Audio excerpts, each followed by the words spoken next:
Okay, this is just the basics of Family Tree. We are on the landscape view and we're going to talk a little bit about how to navigate the landscape view and the different things you can do from this view. This is one of 4 ways that I can view my family tree, and it's what you would traditionally or typically see when you're looking at a family history tree. This is my focus person or focus couple. They are in the middle here. And to the right, I can see their ancestors, their parents, and then their grandparents. And to the left, I can see their descendants. And I can grab and drag this tree and move it around on my screen so that I can expand out different lines. So whenever you see one of these gray arrows, that means that it can be expanded out. Unfortunately, you can only expand out one of the lines at a time. So I can expand out this line, then I can grab the screen and drag it so that it will open up. It opened up 2 more generations. And now if I wanted to, I could go ahead and click on one more of those to kind of see how far out these generations will go. So it opened another 2 generations. And again, you can only open one line at a time. So if I wanted to switch now and see how far out this line goes, I click here, that line closes up. This line is now open, so 2 generations here. And then again, I could go ahead and just kind of take a look and see how far out some of these lines go, just by clicking on these arrows and then again grabbing and dragging. Now if I wanted to, I could make this smaller. So I can click that and make the whole thing smaller so I can kind of see everything at once, although the writing is very small. I can also, if I want to, make this bigger. So whatever's comfortable for my vision, I can go ahead and do that just so I can see names. All right, I'm going to go down one so it's more normal. I can also change a little bit about what I see as far as the family search family tree icons. So up here we have a show menu. I'm going to go ahead and open that. These are the different icons that you can see in Family Tree. They are designed to help you know what kind of work you need to be doing in your tree, what kind of family history work you can focus on. And I have everything turned off now because I just thought it'd be kind of cool to watch it all get turned on. So one of the first things that you can view are LDS Temple ordinances. So when I go ahead and click on that, each time I click one on, it's going to refresh. If there is ordinance work that needs to be done, it would show up here as a little green temple. I'm going to go ahead and expand out a line here. I can also see when work has been reserved. It's this color blue. And if there was work that was not done, but there was not enough information, we would also see an orangey, yellow colored little temple icon. So that's the temple icons, the ordinance icons right there. You can also turn on record hints. So again, it's going to refresh for me. These are little blue squares. And these are places where Family Search is actually doing the family history work for us. These icons, I'll go ahead and click on one. What Family Search has done is they have taken the information that's already in Family Tree, they've put it into the search part of Family Search, and done a little search against the over 5 billion records that exist already in Family Search that have been indexed and that are available for us to look at and to research with. And then they've kind of generated a list and said, hey, we think that these records belong to this particular person. So those are the record hints, and you can find a video that I've done on how to use those record hints.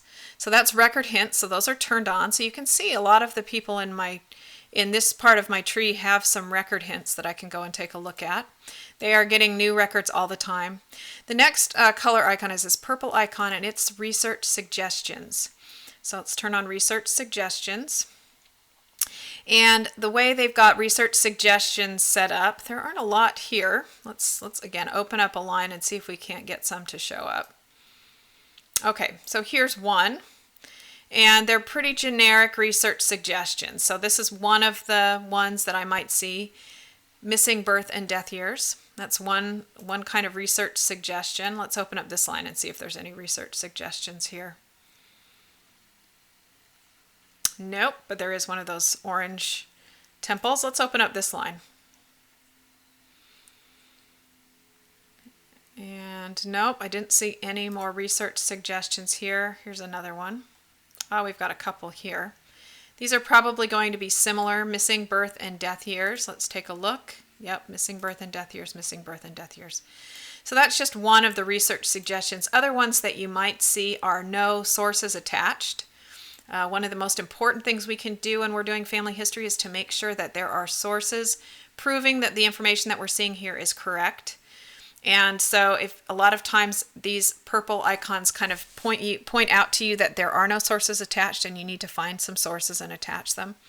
Another common research suggestion, it would be something like person lived more than 15 years and could possibly have gotten married or have children. So if you have an unmarried person in your line and they lived longer than 15 years, Family Tree will point out that there's a possibility that they did get married and possibly had children, and that would be something you could search and find.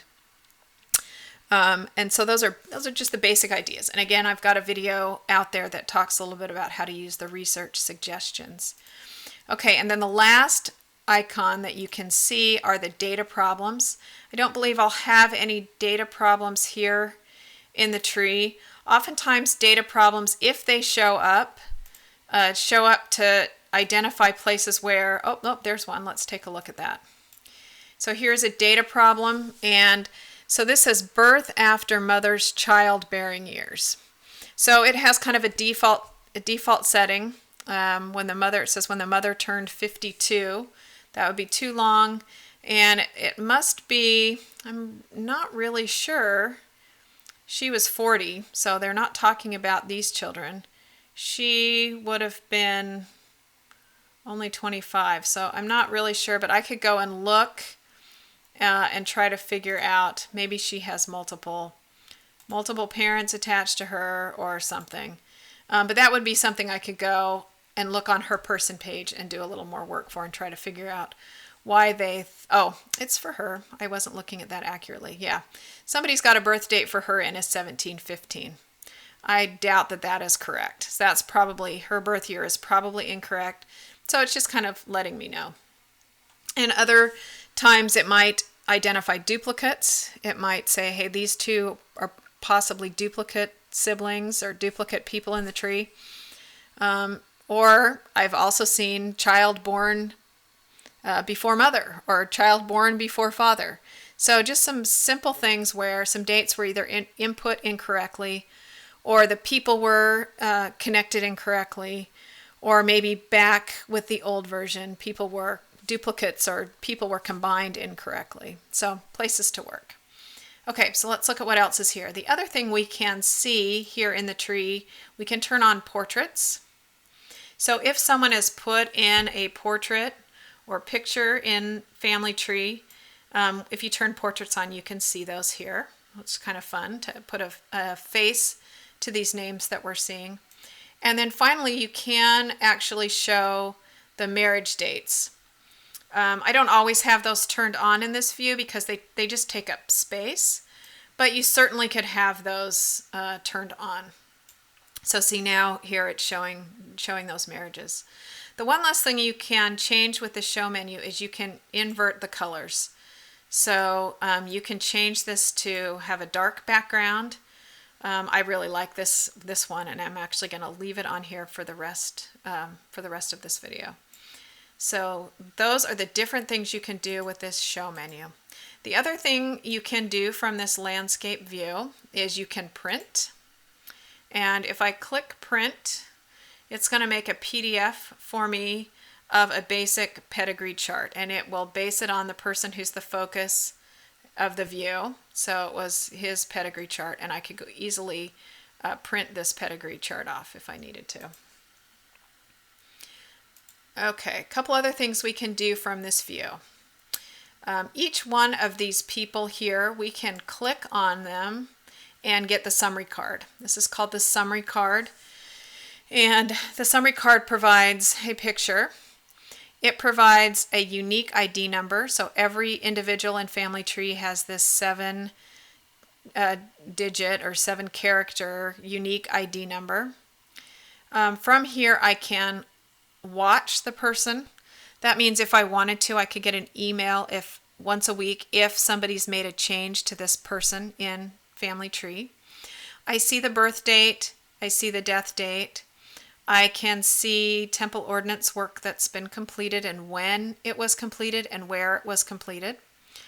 These are all showing up gray, which means the work has been completed. If they were green, that would mean that the work needed to be done and could be reserved. If they were blue, kind of a dark blue color, that would mean that the work was already reserved and printed by someone and in the works. And you might also possibly see a sort of red-orange color or a brown color, and you see those when the ordinances have been reserved by someone but shared with the temple system. I also have links right here to all of the sources that are attached to this person already. He has 23 sources attached to him. All of the memories that are attached to him, so he has 11 pictures, documents, stories, or audio clips attached to him. And then there is a link also here if there were any discussions. People can post things and you can have a little discussion if things aren't, if you want to work some things out. So those are all of the things that are on the summary card. And from the summary card, I can do one of two things. If I was not focused on him in the tree already, I could click tree and change the focus. And I can also go from here to his person page. That's where we go and put in all of the information and make sure everything's correct and in standard form.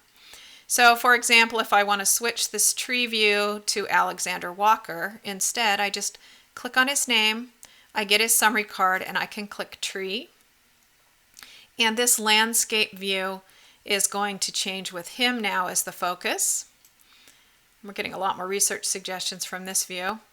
With him now as the focus, with his descendants all here and his ancestors and his wife's ancestors, parents and great-grandparents all here. The other things we can look at from here, the few little menus. One is we can just get a little drop-down menu of children. So this lists, right now for this couple, we're only seeing one of their children, Alexander Walker. But if we wanted to see all of the children and where he fits in the line, we could see it right from here. And any one of these we could click on to get the summary card so that we could navigate and go see what was going on with them. We can also see on here multiple spouses. So for example, Thomas Parker was married twice, and I can click on this menu and see both of his wives. His first wife, who died in 1845, and then the second wife that he married after she had died. So both of those spouses are listed here.